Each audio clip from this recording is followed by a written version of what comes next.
Oke, halo semua. Langsung aja nih kita mau bedah satu berita penting dari Forum Pertahanan di Asia, ya, Dialog Shangri-La. Yup. Sumber kita kali ini dari CNN, ini ngebahas soal keputusan Tiongkok yang tahun ini nggak kirim delegasi tingkat tinggi. Padahal kan hubungan sama Amerika Serikat lagi ya lumayan tegang lah ya. Betul, betul. Nah, tujuan kita kali ini mau coba pahami apa sih alasan Tiongkok, terus dampaknya buat kita, buat Anda semua, dan keamanan regional gimana? Oke, ini memang perkembangan yang patut dicermati banget sih. Iya kan? Dialog Shangri-La itu biasanya jadi platform penting, terutama buat pertemuan yang jarang-jarang terjadi, pejabat pertahanan AS sama Tiongkok ketemu langsung gitu. Nah, itu dia. Jadi intinya gini, Menteri Pertahanan Tiongkok, Laksamana Dongjun, itu absen tahun ini. Absen ya. Dan ini pertama kalinya loh dalam 5 tahun mereka nggak kirim perwakilan level tertinggi. Wow, 5 tahun. Sebenarnya Menhan AS, Pete Hegseth, malah hadir. Jadi Nah. apa nih implikasi langsungnya? Ya jelas ini nutup satu pintu penting ya buat dialog militer ke militer tingkat tinggi. Sayang banget ya. Padahal baru tahun lalu kan Menhan AS waktu itu si Lloyd Austin sama Dong Jung ketemu. Mereka sepakat loh mau lanjutin komunikasi.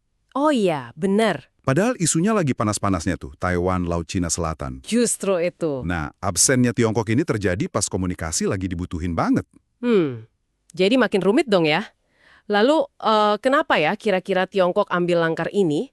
Artikel CNN sih nyajiin beberapa kemungkinan ya. Gimana tuh? Salah satunya ada sinyal kayaknya Tiongkok lagi nggak senang sama AS, ada pejabat pertahanan AS dikutip bilang mereka kesal pada kita gitu. Oh, terang-terangan ya. Iya, ini bisa jadi terkait sama gesekan ekonomi belakangan ini. Kayak tarif baru, terus pembatasan ekspor, teknologi, sampai isu visa pelajar juga. Oke, masuk akal sih itu. Tapi yang menarik juga, gimana kemungkinan alasan ini kayaknya nyambung semua gitu. Maksudnya gimana tuh? Ya, selain soal nggak senang sama AS tadi, ini juga sejalan sama pola Tiongkok yang emang cenderung agak, gimana ya, kurang nyaman di forum multilateral kayak Shangri-La. Oh gitu ya. Iya, di forum gitu kan narasi lebih susah dikontrol penuh. Apalagi ada sesi tanya-jawab spontan dari jurnalis, akademisi. Ah, ya bener juga. Iya. Yang bisa nyelekit pertanyaannya ya. Nah, ingat nggak tahun lalu? Menhan Dongjun itu dapat pertanyaan lumayan tajam loh setelah Presiden Filipina, Marcos Jr., pidato yang nyindir-nyindir aksi Tiongkok di Laut Cina Selatan. Oh iya ingat. Terus ada juga dugaan lain.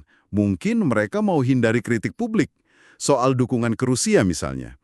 Apalagi tahun ini kan banyak delegasi Eropa hadir, termasuk Presiden Prancis Macron. Wah iya juga ya, jadi banyak faktor nih kayaknya. Nah, ini ada lagi nih sudut pandang lain yang menarik juga. Ke apa tuh? Ada analisis lain yang bilang mungkin Beijing sekarang lagi lebih prioritasin isu ekonomi sama perdagangan dibanding hubungan militer. Prioritasnya geser ya. Bisa jadi, dampak tarif AS itu kan emang jadi kekhawatiran banyak negara di kawasan. Belum lagi ada isu internal juga. Internal Tiongkok. Iya, kayak pembersihan korupsi di kalangan elit militer Tiongkok. Katanya udah belasan pejabat tinggi kena sejak 2023. Mungkin lagi fokus beres-beres di dalam juga ya. Oke. Jadi banyak lapisannya ya. Sementara Tiongkok absen, AS malah manfaatin momen ini ya. Kayaknya gitu. Menhan Hegseth kan negasin lagi komitmen AS di Indo-Pasifik. Fokusnya, dia bilang, membangun kembali pencegahan. Maksudnya gimana tuh membangun kembali pencegahan? Ya intinya, nunjukin kekuatan militer yang cukup biar Tiongkok mikir 2 kali lah sebelum bertindak agresif. Itu terhadap apa yang mereka sebut agresi Tiongkok. Oke. Hegseth juga yakinin sekutu, bilang Amerika ada di sini, dan kami tidak akan kemana-mana. Gitu. Kuat juga pesannya. Dan ini diperkuat lagi sama latihan militer bareng sekutu yang makin banyak. Jepang, Australia, Filipina, Korea Selatan. Rencananya ada 120 latihan tahun ini. Wah banyak banget, tapi ada catatan penting juga kan soal ini? Betul, ada peringatan juga. Gimana toh? Ya AS perlu hati-hati juga. Jangan sampai kehadirannya yang makin dalam ini malah provokasi Tiongkok lebih jauh. Atau bikin tegang negara regional lain ya? Nah itu dia, apalagi negara yang bukan sekutu perjanjian AS. Tiongkok sendiri kan udah kasih peringatan juga ke AS. Oh ya, apa katanya? Intinya jangan menciptakan musuh kuat untuk dirinya sendiri. Mereka bilang langkah AS itu tidak rasional dan sangat berbahaya. Wah, makin panas aja nih kayaknya. Dan itulah dilema utamanya.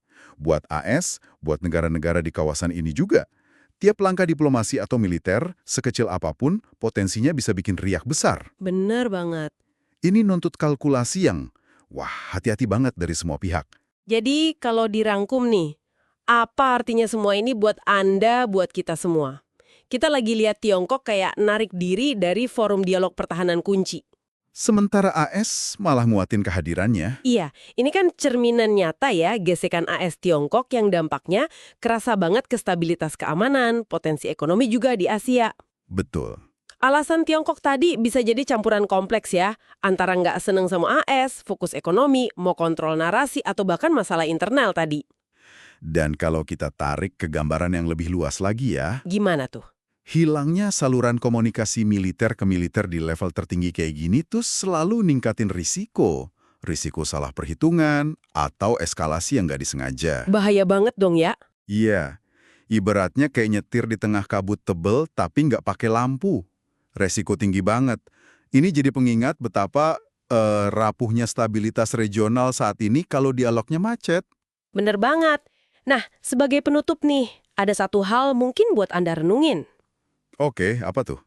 Kalau Tiongkok ini beneran lagi geser fokusnya lebih ke pengaruh ekonomi, terus ngurangin partisipasi di forum dialog militer kayak gini, Menarik.